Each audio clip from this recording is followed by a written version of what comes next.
Welcome to St. Anne's Church. My name is Shanice and I'm a Christian. The church is where I come every Sunday to worship God, but there aren't any services going on at the moment, so I can show you around. Come in.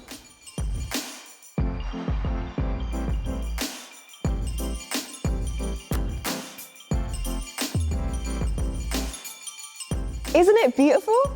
The word church can mean the building or the community of people who come here. So the church worships at the church.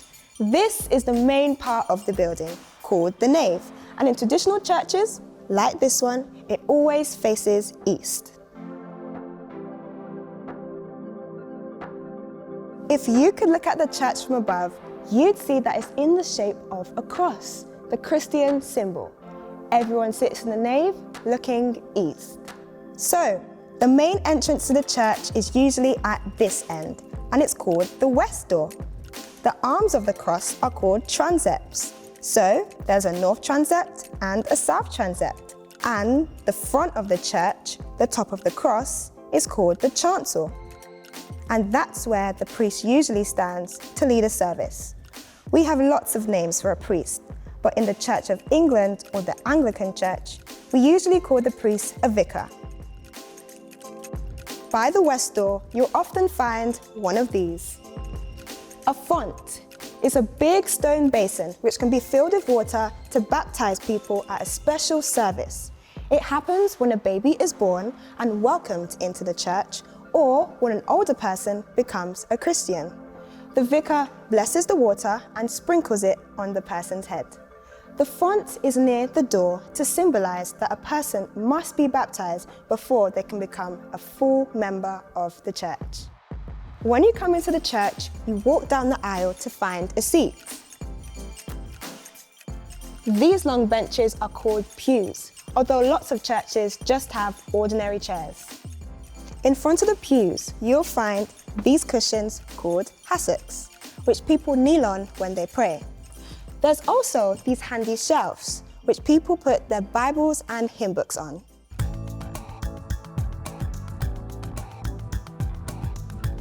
So, this is the center of the cross shape. You have the north transept up there, and the south transept down there. And this is the chancel, the front of the church. During a service, someone will read to everyone from the Bible, and this is done from a big book stand called a lectern. In some churches, it's in the shape of an eagle, and there are lots of stories to explain why. My favorite is that people used to think that the eagle was the bird that could fly the furthest and the highest in the sky. So, it's a symbol that Christians believe that the words of God should be heard all over the world. This little platform with stairs going up is called the pulpit. The vicar, or another member of the church, gives a talk to everyone called a sermon. Now that we've got microphones, being up here isn't quite so important.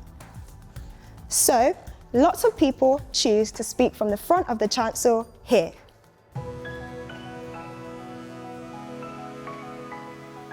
This front part of the chancel is called the choir, because it's where the choir sits, or used to sit.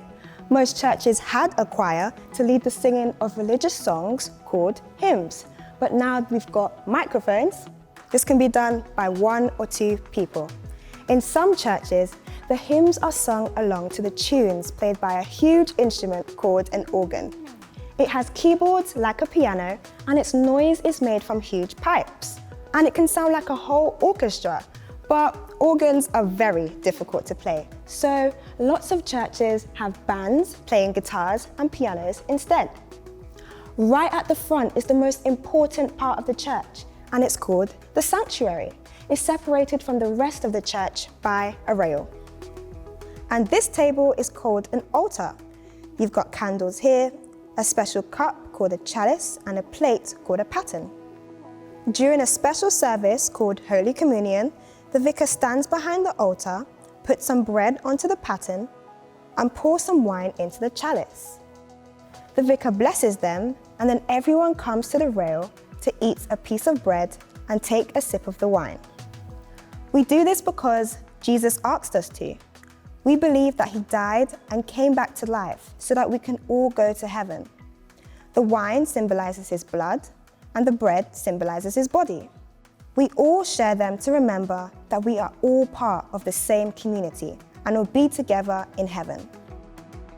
Traditional churches like this one have stained glass windows to show scenes from the Bible. So, that's it. That's my church. It's not just a place where people come to worship. During the week, there are nurseries for toddlers, after-school clubs for young people, social clubs for old people, soup kitchens for the homeless. Most churches have a square tower or a pointy spire. They have bells which can be rung to let people know that the service is about to start. But the tower or the spire also shows people where the church is, so it can be, as it always was intended to be, at the center of the community. Thanks for coming. Bye.